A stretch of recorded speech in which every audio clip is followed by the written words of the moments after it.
Las imágenes de una turba enardecida irrumpiendo por la fuerza en el Capitolio de Estados Unidos, mientras sus parlamentarios se escondían aterrorizados en sus interiores, solían ser consideradas como material para una película de ciencia ficción de Hollywood. Sin embargo, tras el asalto a la sede del Legislativo, que este miércoles realizaron miles de seguidores del presidente Donald Trump, esas escenas dejaron de ser una fantasía para convertirse en el símbolo más evidente de la severa crisis política en la que se encuentra inmerso el país que durante décadas ha presumido ser un faro de libertad y la democracia más consolidada del mundo.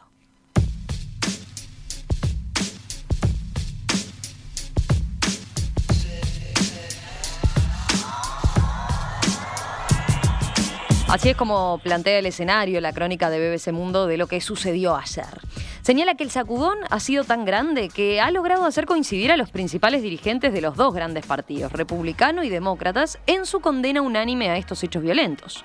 Una verdadera novedad luego de 4 años de constantes desencuentros fraguados al calor de la polarización política. Que esa brecha estaba llegando a niveles inusitados luego de la decisión de Trump de cuestionar, sin aportar pruebas, los resultados de las elecciones presidenciales del 3 de noviembre, en las que resultó vencedor Joe Biden, una labor en la que contó con el apoyo tácito de gran parte de la dirigencia republicana que durante semanas evitó reconocer el triunfo del candidato demócrata. Pero ahora, luego de que miles de seguidores de Trump asaltaron el Congreso, atendiendo al llamado del mandatario a detener el robo de las elecciones, Estados Unidos se encuentra sumido en una crisis que no parece que logrará solucionarse con una simple condena a la violencia, dice.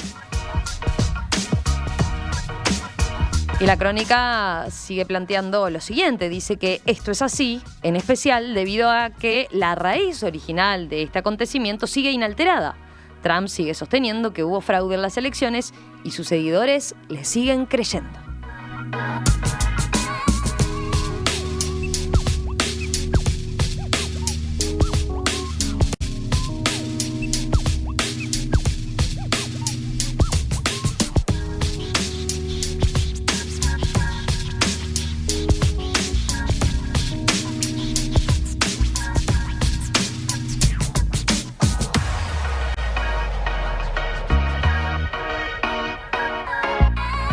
Vamos a una crónica de los hechos concretamente de ayer, que es lo que plantea por su lado la agencia AFP.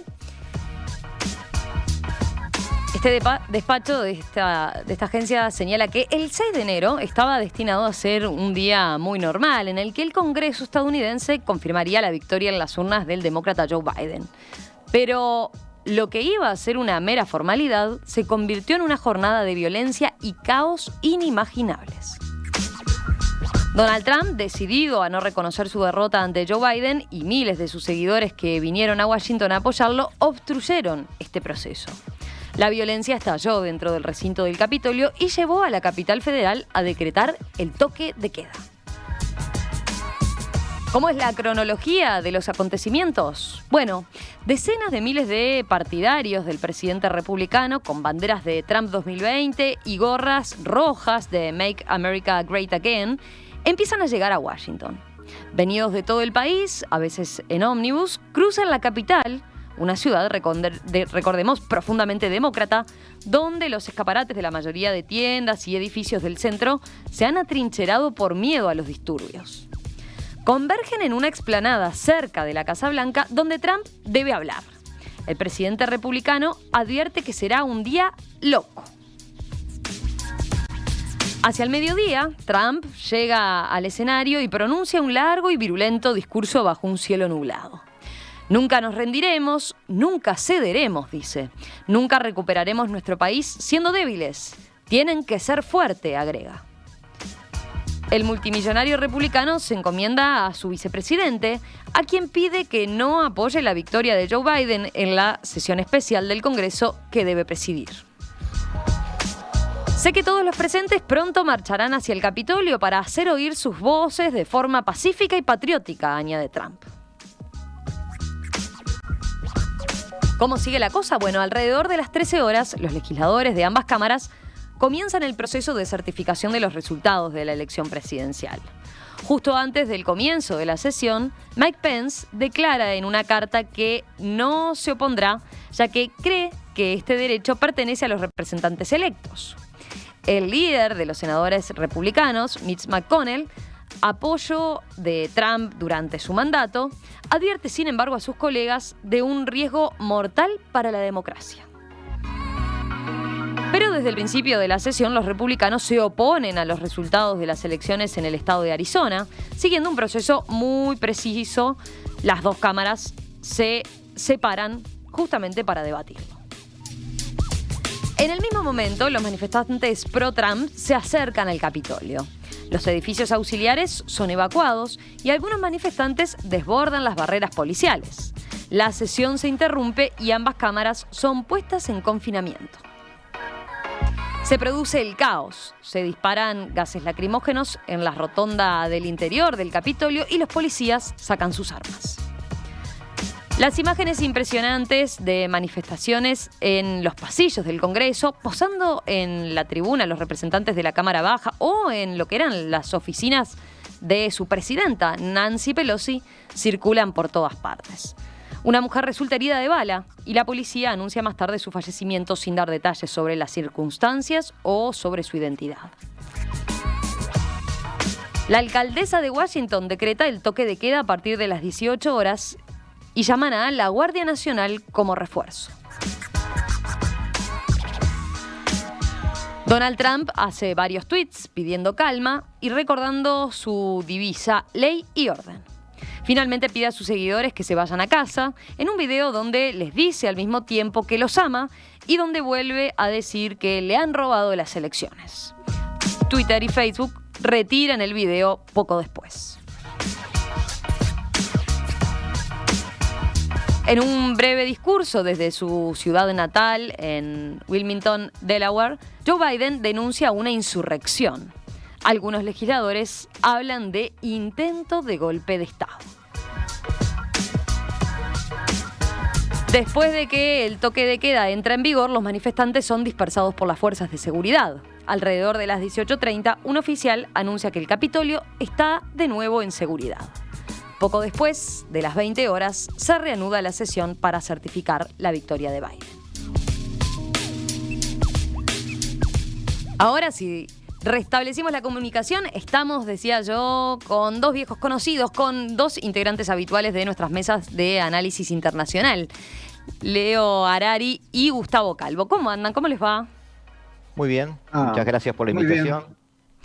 Los habíamos perdido ahí en algún momento, ahora sí, ahora sí. Bueno, a ver, Emiliano decía hace un ratito, había oyentes que demandaban la presencia de ustedes en un día que obviamente es el día después de un acontecimiento que va a quedar marcado y de lo que seguramente vamos a hablar durante bastante tiempo, ¿no? Pero la primera pregunta que le hago es, creo que la semana pasada, fue sin ir más lejos, ustedes discutían a propósito de alguna consideración sobre si Donald Trump era golpista, decía Leo, y bueno, y Gustavo lo acusaba un poco de exagerado en ese sentido. Con esa discusión de fondo que tuvieron el otro día, bueno, ¿cómo viene y cómo califican lo que sucedió ayer? Donde hay ya ahí una primera discusión, ¿no? En torno a qué magnitud tuvo lo que pasó ayer. ¿Quién quiere empezar? A ver. Como quieras, si querés. Dale, te doy Leo. los titulares de... A mí no me sorprende, por supuesto, y los oyentes habituales saben que estamos hablando de las tentativas de Trump de imponerse de una manera autoritaria, o sea que no me sorprendió. Tampoco me sorprendió la manera en que tocó la retirada, porque les falló, pero es efectivamente un intento de imponer por la fuerza una invalidación del proceso electoral o una situación de negociación en la cual él pueda medir sus fuerzas y bueno, todo eso se desinfló, dividió el Partido Republicano más de lo que estaba todavía, porque frente a un hecho así enorme los congresistas tuvieron que tomar partido. No es banal que más de 120 republicanos siguieran insistiendo en que les robaron las elecciones y apoyando a Trump. O sea que estamos frente a un problema de fondo. Lo que yo digo que a mí no me sorprendió, porque yo seguí el proceso electoral americano desde 2016 en Nueva York, tuve 1 año y medio, tiempo suficiente para conocer estos personajes, y quedaba claro que existe una ideología atrás, más que una ideología, una estrategia atrás de lo que hace Trump, que consiste no en intentar tener mayorías, porque su espíritu no es demócrata, sino autoritario, sino de tener bases fieles, capaces de cualquier cosa por él. Y procedió así hasta ayer, desde hace 4 años. Primero de todo, el primer acto que hizo fue bajar de manera espectacular los impuestos de los más ricos, de manera de neutralizar el poder económico, por lo menos, o traerlo hacia su lado. Hizo no solo eso, sino que también bajó normas y controles en Wall Street de manera de que se pudieran hacer los negocios con mayor facilidad y con menor supervisión. Con lo cual consiguió neutralizar una buena parte de ese grupo de gente muy, muy poderosa, a los que por otro lado les pedían que trajeran las fábricas de vuelta, y en fin, todo ese asunto que llevó luego a poner a China como el antagonista principal. Pero una cosa que a mí me dejaba perplejo y que ayer se me aclaró, era la agresividad con que Trump trataba a los militares y los servicios de inteligencia. No sé si se acuerdan, mismo en la campaña electoral, él decía, la guerra de Afganistán se liquida en 2 semanas. ¿Y por qué no se hizo en los últimos 17 años? Y porque los militares no saben nada. Yo sería mejor que cualquiera de estos generales, es lo que decía. ¿Y por qué decís que ayer lo aclaraste? Sí. Entonces, ¿por qué me aclaré ayer? Porque le falló. Porque no fue capaz de lograr lo que es la columna vertebral de su estrategia: movilizar por la emoción a la gente frustrada, a la gente envidiosa, a la gente que perdió esperanzas en progresar en la vida, que no son pocos, ya sea víctimas de la globalización, de sus propias incapacidades o de un sistema que va dejando atrás la gente, porque lo que necesita son gente más joven, más formada a las tecnologías, etc. El hecho es que él nunca trató de tener mayorías, siempre trató de tener gente con bronca, capaz de estar a su lado. Y esa es la gente que era su punta de lanza ayer para entrar en el Congreso, pero necesitaba otras fuerzas. Le falló ese pequeño capitán perdido de algún cuartel no muy lejano a Washington, capaz de mover 3 tanques o 2 helicópteros o un avioncito que pase por arriba del Congreso, que hubiera forzado la situación a una negociación más seria. Eso era el plan. Ahora, yo no lo estoy inventando. Esto ya lo escribió Steve Bannon, un personaje del cual hace 4 años que yo estoy hablando cada vez que me invitan a las tertulias y otros lugares, diciendo, ¿quieren entender a Trump? Entiendan a Steve Bannon. Steve Bannon lo dice con claridad. Dice, tenemos que destruir la institucionalidad actual para poder hacer una más cercana al supremacismo, al supremacismo blanco, al interés de nuestro país como primer país del mundo, etcétera, etcétera. Y la estrategia está escrita, no es un invento mío. A mí pero así que para vos, o sea, en síntesis, Leo, si entiendo bien, fue un intento de golpe fallido, ¿así lo describirías? Claro, se quedó en el camino por incapaz y porque le faltaron fuerzas, porque no fue capaz de mover otras fuerzas que son mucho más estables. Estados Unidos, las Fuerzas Armadas, nunca van a hacer un golpe. Porque son parte misma del poder. Porque un oficial superior, cuando se jubila, forma automáticamente parte del directorio de una gran empresa, ya sea de fabricantes de armas o de aviones o de alta tecnología. Automáticamente empezá a mirar los nombres de los generales y vas a ver en dónde están. Tanto es así que se hizo una ley que luego se pasó por encima de que no se podía volver a un cargo político luego de jubilarte si estabas pasando por el sector privado, cosa que se derogó. Gustavo, te escuchamos a vos ahora. Dejo ahí para darle la chance a Gustavo de decir que estoy equivocado. Luego de esta novela de ciencia ficción, volvemos a la Tierra. Quiero hacer un poco de historia, porque así pasamos de la ciencia ficción a la historia. Pigmalión era un rey chipriota que era un muy buen escultor y estaba obsesionado con encontrar a la mujer perfecta. En esa búsqueda decidió tallar en la mejor de sus obras, lo que fue en definitiva la mejor de sus obras, una estatua de marfil que representaba una mujer, la mujer perfecta, su ideal de mujer. La llamó Galatea, y tal fue así que día y noche la miraba vehementemente con pasión, y tal fue su impulso y su admiración por esa estatua, que esa estatua finalmente cobró vida. Eso es lo que se llama, en psicología y en sociología también, el efecto Pigmalión. O sea, cuando nuestras expectativas sobre alguien son tales que nosotros estamos convencidos de que alguien debe ser así, terminamos generando esa profecía autocumplida. Hace 4 días que el Washington Post está entrevistando gente dentro de las filas republicanas a ver quiénes estarían a favor de un rechazo violento a la transmisión de mando. El día 4 de enero el New York Times titula: Donald Trump, en su columna de opinión, Donald Trump prepara su último asalto a la democracia. CNN estuvo toda la mañana del día de ayer, desde la madrugada, entrevistando gente en las calles a ver qué podía pasar, y la gente le contestaba que no sabía, porque no sabían qué estaba pasando. Hace unos días, 10 secretarios de Estado del Departamento de Defensa, incluido el general Jim Mattis, por ejemplo, firmaron un artículo de opinión en el que avisaban contra el uso de los militares para dar apoyo a las reclamaciones de Trump, cuando nadie había hablado de los militares y nadie tenía en su mente que los militares pudieran ayudar a nada.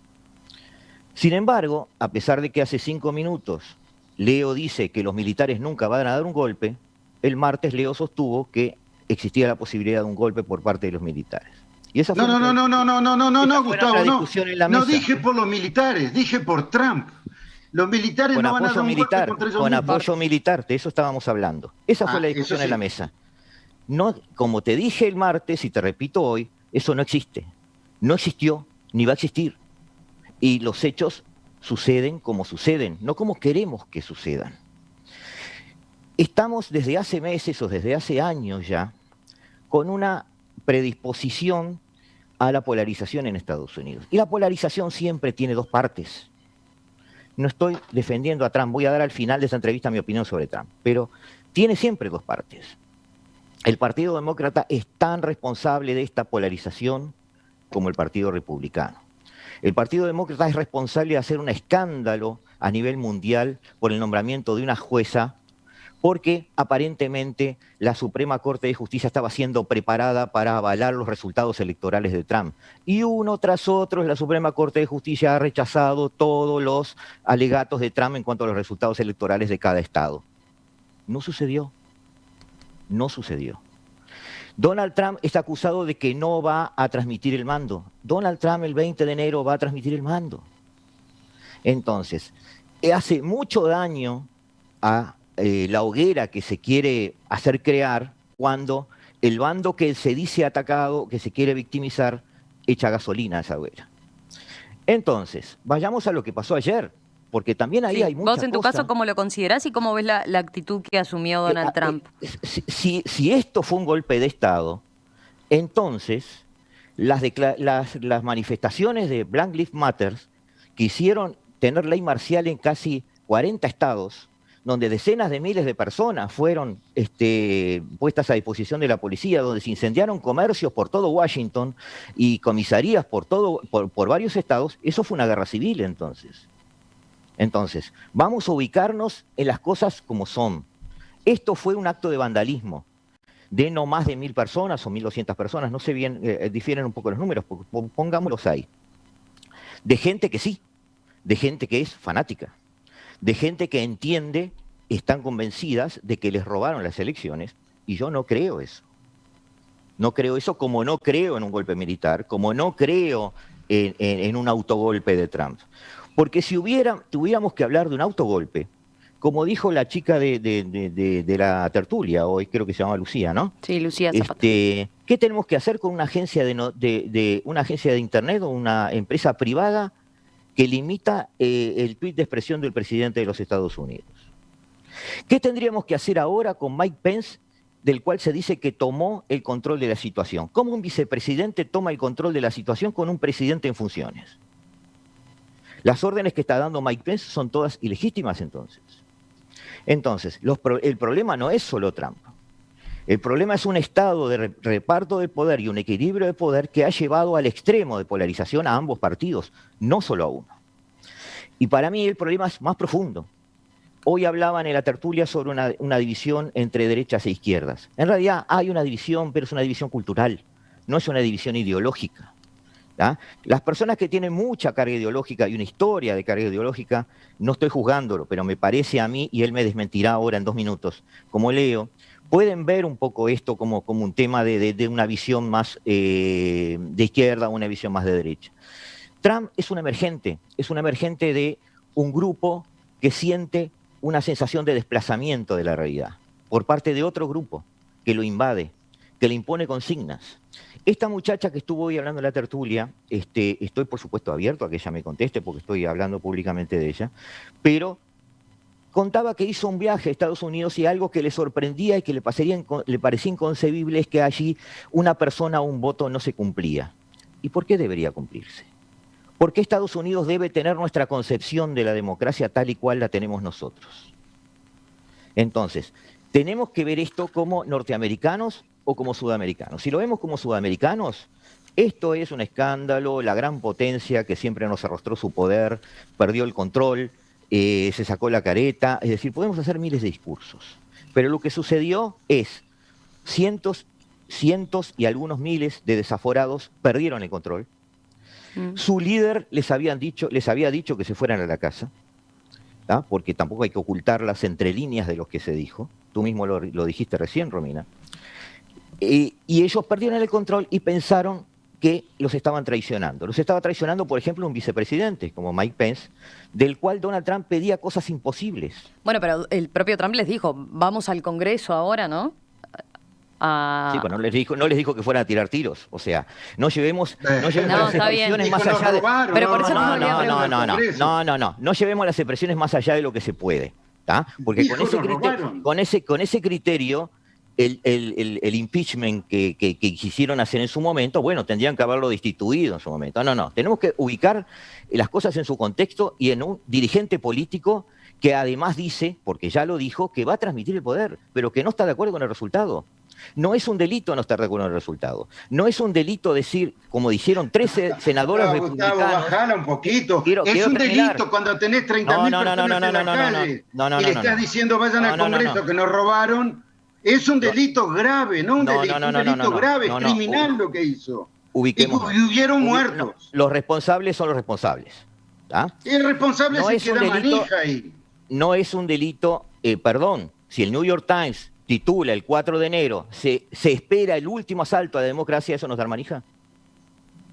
¿No es dar manija? ¿En el diario de principal distribución en todo Estados Unidos? Entonces, vayamos de vuelta al Congreso. Si 13 republicanos, senadores republicanos, cuestionan el resultado, está dentro de la Constitución. No es una traición a la patria, como dijo una reportera de CNN.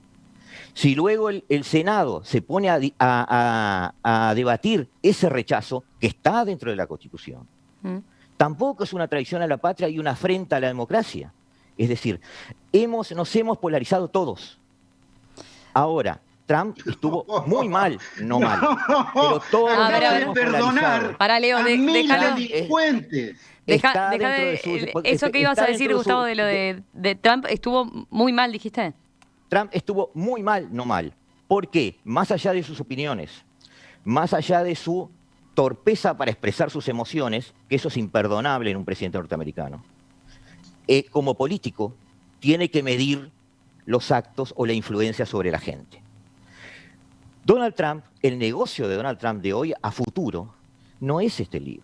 Donald Trump sabe que tiene opción por la 22ª enmienda del año 51 a una segunda presidencia, que la puede pelear perfectamente. Él puede hacerle la vida imposible a este gobierno demócrata.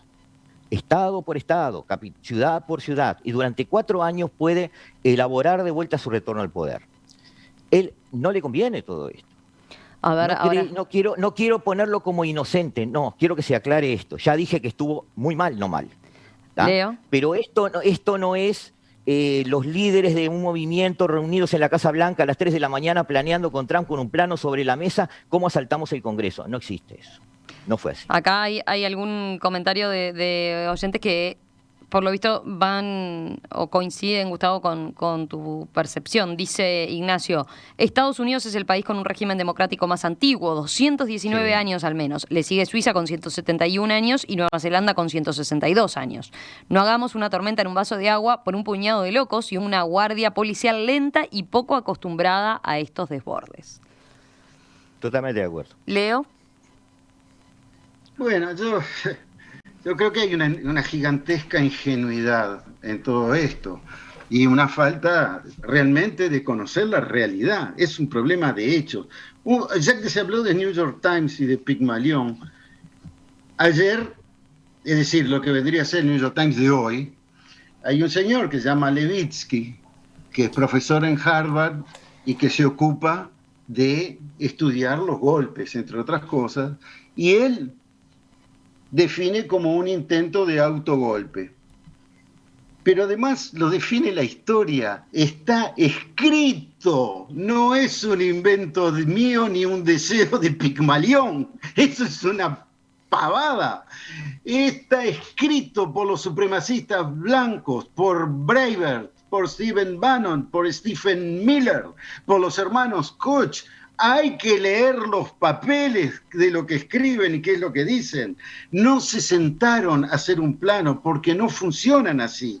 Dan manija y después dejan que los que vayan al frente sean otros. Lo único que a él le interesaba era neutralizar lo que podían y dar manija. Ha hecho eso todo el tiempo. Lo hizo en Charlottesville, cuando a una manifestación pacífica se enfrentan una banda de fascinerosos armados. ¿Y qué es lo que dice Trump? Hay buena gente de todos lados. Cuando los tipos estaban diciendo, no queremos ser judíos, no queremos ser negros, hay solo supremacismo blanco, totalmente con AK-47 y con pistolas en la mano, no, hay buenos de los dos lados. Eso lo dijo también cuando los Proud Boys van a perturbar una manifestación de Black Lives Matter, y él le dice, stand by, quédense ahí, no actúen todavía. Y lo llamó My Army, mi ejército. Es decir, les da manija permanentemente. Y el plan era realmente hacer imposible la certificación del proceso electoral. Y cuando vos tenés, no solo presidente, un club de fútbol, si tiene todos su gente ahí en la calle, no va y le dice, vayan a protestar y hay que hacerlo con fuerza, porque si no, no les escuchan. Pero después váyanse a la casa. Vamos. Nos están robando, pero no hagan nada. Lo dice así. Fue bastante torpe, porque en el Distrito de Columbia... Es bastante torpe, no. El tipo no es torpe. Tuvo casi 20.000 votos y fueron 800 personas. Gustavo, es de una gran ingenuidad pensar que son unos pobres tipos locos los que hacen esas cosas, que él hace las cosas bien, pero no tan bien como debiera. No hace las cosas bien. No, estamos hablando del poder más grande del mundo. Un tipo que tiene los códigos nucleares, pero que no le dejan hacer tweets. Ese es un mundo loco. Es un mundo totalmente fuera de control. Es un mundo fuera de control. Pero es el país más poderoso del mundo. Y si no hubo un golpe de Estado, es porque las instituciones son sólidas, porque es verdad que tienen 2 siglos construyéndolas, Pero yo estudié en Bueno. Estados Unidos cuando había el apartheid, cuando yo tenía que ir al fondo del ómnibus, porque ahí íbamos los colored, porque había blancos y después la gente color, todos, entre los cuales yo me identificaba, y donde los baños eran hombres, mujeres y gente de color. Y no estoy hablando de mi propia vida. Entonces tampoco es un ejemplo tan grande de democracia, pero las instituciones están bien hechas. Exacto. Están bien hechas. Estoy de acuerdo con eso, estoy de acuerdo con eso. Bueno, y el complejo militar industrial que denunció Eisenhower, ese que le da también la estabilidad a las instituciones, porque ya está todo el pescado vendido. Entonces es Pero totalmente entonces no inútil tengamos la ingenuidad todas esas hogueras de pensar armadas. Un loco que pasó 4 años ahí, antes. no es un loco que pasó 4 años ahí, es un cretino útil de los supremacistas blancos y de los evangelistas fanáticos, es un cretino útil de una fuerza ideológica que no es banal, que es importante. Ahora, esto sí, nos pone en cuestión qué es la democracia, nos pone en cuestión cómo deben ser las instituciones para evitar estas cosas, nos pone en cuestión también si un voto vale lo mismo, el voto de un tipo analfabeto perdido en el desierto y el de un universitario en Harvard. Hay que discutir, nada queda igual, el mundo evoluciona, pero claro, no es banal lo que pasó, no es, llegaron hasta las oficinas de los senadores, llegaron al hemiciclo, hubieron 4 muertos según el alcalde de Washington. Es más profundo, Leo, es un choque, es más profundo, a ver, dale, Gustavo, para terminar. No es la manija de un tipo arriba de un estrado, es un choque cultural. La gente los 70 millones que votaron a Trump, no es porque Trump durante 4 años convenció a 70 millones de personas. No, hay por lo menos, tomando en cuenta la elección anterior, por lo menos una base de 50 millones que ya pensaban así antes que existiera Trump políticamente. Es decir, son es un tema de un sistema económico por eso, que crea esas diferencias. El tema es cultural, el tema es que ellos se ven. Bueno, pero hay que entenderlo eso. Ellos se ven avasallados por una cultura globalista. Yo no digo que no hay que entenderlo. Bueno, y tienen su lugar bajo el sol también, Leo. Se ven avasallados por una cultura globalista que les dice que tienen que ser de determinada manera, que su sistema es defectuoso porque un hombre no es un voto, o porque no son inclusivos, o porque tienen problemas raciales resueltos. Todo eso es verdad, pero desde afuera enseñarles cómo hacer las cosas es contraproducente. Nadie le va a enseñar. Bueno, estamos analizando es contraproducente. Un hecho. Hicimos Entonces hay que entender el fenómeno. Bueno. Hay que entender el fenómeno. El fenómeno tiene causas profundas, culturales. No es de izquierda, no es de derecha. Los supremacistas blancos nacieron en el Partido Demócrata, no en el Republicano, y hoy están en el Republicano, coincido contigo. Entonces eso trasciende los partidos también. ¿Tá? Acá los aristócratas de toda la vida son los que ganaron, no Trump que perdió. Entonces, todas esas visiones son contrapuestas. Entonces tenemos que salir un poco de esos moldes y entender que esos tipos que asaltaron al Congreso son delincuentes. Punto. Pero no estaban dando un golpe de Estado, quizás en su mente sí, pero estaban aquí. No, los estaban usando. No son delincuentes, son pelotudos, Gustavo. Bueno, son delincuentes pelotudos. Bueno, ahí está. Así ahí coincidieron. Quedaron conformes los dos. Bueno, ahí está. Pero no coincido en los titulares, no, de ninguna manera. Les propongo ir terminando por acá. Les agradezco a los dos por haber hecho este contacto ahí sobre lo que pasó ayer, que sin duda no podíamos dejar de consultarlos, teniendo en cuenta lo que se había hablado el martes, lo que siguen ambos y lo que los apasiona estos temas. Pero esto recién comienza, digamos, así que vamos a tener para charlarlo, porque quedan obviamente muchos más aspectos para abordar, entre otras cosas, cómo sigue esto de acá al 20, ¿no? Y demás. Pido disculpas si hubo alguna vehemencia de mi parte, digo, pero me apasiona un poco estos temas. Yo no, me hubiera gustado. No, yo sé que vos no, pero yo sí. Leo Harari, Gustavo Calvo, gracias a los dos. Un abrazo y nos reencontramos ahora, próximamente, para seguirla, ¿sí? Sí. Que pasen bien. Ok. Chao.